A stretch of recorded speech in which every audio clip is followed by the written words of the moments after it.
So, sa mga bagong collector like me, ito nga pala yung isa pa sa mga series na nilabas ng Popmart para sa iyo, no? So, ito yung mga possible nyo makuha or ma-pull kung blind box yung nabili nyo.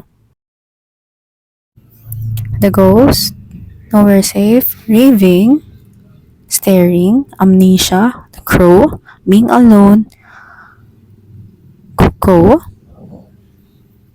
The Monster, The Fox, Vagrancy, Marionette, and syempre yung Secret na Mailap. Alam niyo ba 600 lang yung SRP nito sa Popmart website, sa Orange app, and sa TikTok.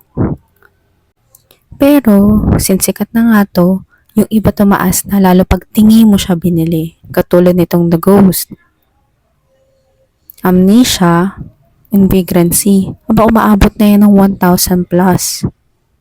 Kaya ang swerte ng mga unang bumili, no, ng SRP pa siya. O yung mga unang mga nakapool na ganito. Since usual naman sa mga collector, na alam naman natin nagtataas yung mga value ng mga kinokollect natin minsan.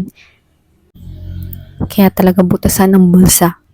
So, good luck sa mga collector. At happy collecting. Thank you so much sa pakikinig.